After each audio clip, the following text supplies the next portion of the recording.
Nationalism in Europe part 2 the making of nationalism in Europe.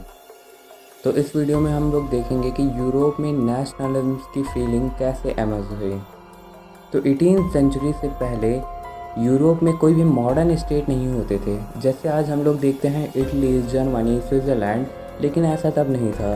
तब kingdom हुआ करते थे, कोई भी मॉडर्न स्टेट नहीं होते थे, जिसके चलते जो सिटीज़न थे उनके मन में कोई भी कलेक्टिव आइडेंटिटी नहीं बन पाती थी, क्योंकि वो कभी किसी राजा के अंडर होते थे तो कभी किसी राजा के अंडर। तो ये जो कलेक्टिव आइडेंटिटी थी ये कभी भी डेवलप नहीं हो पाती थी। तो इसका सबसे अच्छा एक एग्जांपल मिलता है हैब्सबर्ग एम्पायर में, जहाँ पे बहुत ही अलग अलग तरह के लोग रहते थे, अलग अलग लैंग्वेजेस बोलते थे, जैसे इटालियन, इंग्लिश, जर्मन।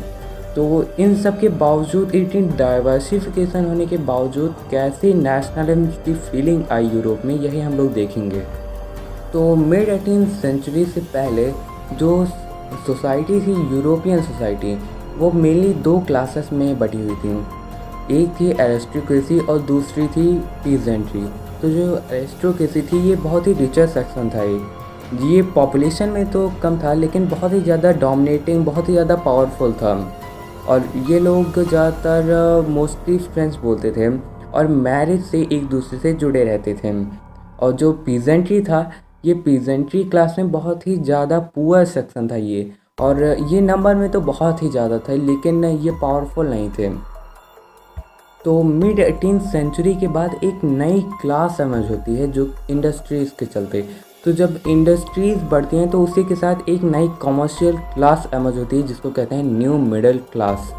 तो ये लोग थोड़ा एजुकेटेड होते हैं और जो भी प्रिविलेजेस मिलते हैं एरिस्टोक्रेसी को, उसको अपोज करते हैं। और ये लोग एक आइडियोलॉजी को फॉलो करते हैं जिसको कहते हैं लिबरलिज्म। लिबरलिज्म ये जो वर्ड है ये एक लैटिन वर्ड से ड्राइव हुआ है जिसका मीनिंग है फ्री। Free means freedom.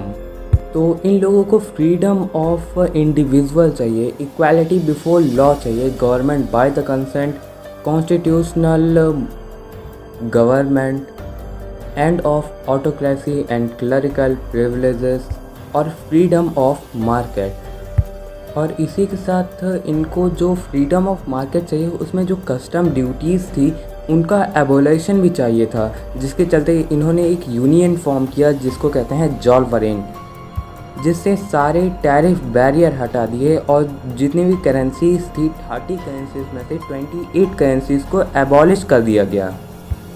और इसी के चलते एक नया कॉन्सेप्ट आता है जो कि है कंजर्वेटिव का। तो 1815 के बाद जो भी बिग पावर होती हैं यूरोप में, जैसे ऑस्ट्रिया, रशिया, पॉल्सिया और ब्रिटेन, ये चारों कंट्रीज़ मिल के बैटल ऑफ वाटरलू में नेपोलियन को डिफीट कर देती हैं।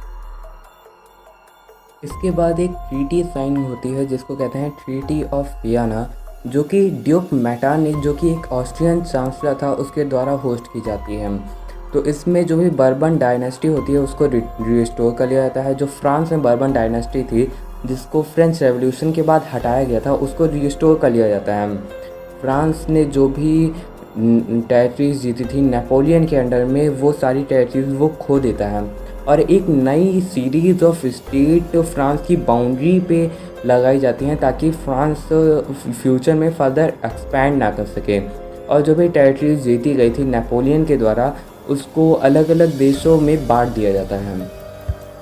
अब इस ट्रीटी ऑफ वियना को अपोज करने के लिए कुछ रेवोल्यूशनरीज आगे आते हैं, जिन्होंने अलग अलग सीक्रेट सोसाइटीज़ बनाई।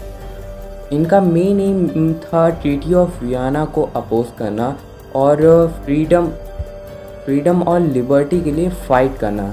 तो इसमें एक जो सबसे ज़्यादा प्रोमिनेंट नाम था वो था गियुसेप्पे मैज़नी का। इनका जन्म जेनेवा में 1807 में हुआ था और इनको 1831 में एग्जाइल कर दिया गया था, क्योंकि इन्होंने रेवोल्यूशन में पार्टिसिपेट किया था जो कि लिगुरिया में था।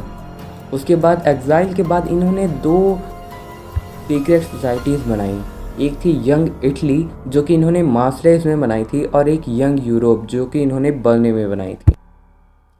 तो इसी के साथ ये वीडियो ख़त्म होती है और आई होप आपको ये वीडियो अच्छी लगी होगी। तो please like this video and subscribe our channel for more videos. Thank you for watching.